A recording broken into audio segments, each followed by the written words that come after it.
outbreak of war in the autumn of 1939, millions of people's lives were affected.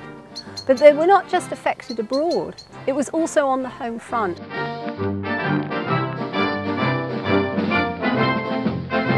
The Dig for Victory campaign was instituted by the government to encourage people to become self-sufficient through cultivating their allotments and their gardens. Thousands of people have discovered that a 10-rod plot will keep a family of 5 in vegetables 8 months of the year, that food is just as important a weapon of war as guns.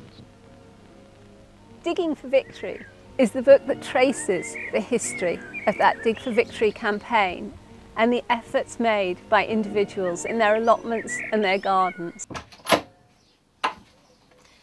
This is my study and research space. Obviously I've got a lot of books here of all types, but one of the things I like to do when I'm researching is really get to grips with books, magazines, leaflets of the period.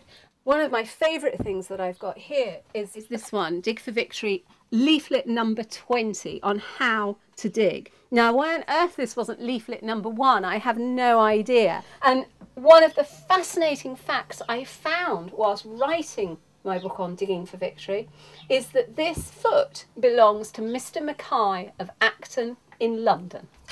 Little Jack Horner sat in a corner eating potato pie. Potatoes were called an energy food by the government, and so keen were they on people growing their own potatoes that they actually had a cartoon character called Potato Pete. But there were even nursery rhymes for children to sing about Potato Pete. And so they both ate potatoes and scraped their platters clean.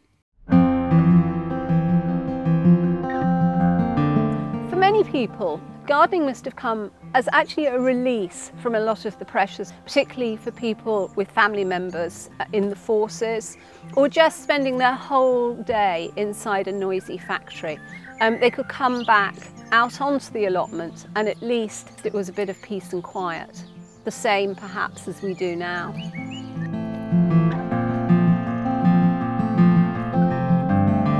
For people who were children during the war, the book brings back floods of memories, full of advertisements, propaganda posters, images of what it was like. And of course, they in turn can show it to their children and grandchildren and show them the contribution that they made on the garden front in wartime. Dig for Victory.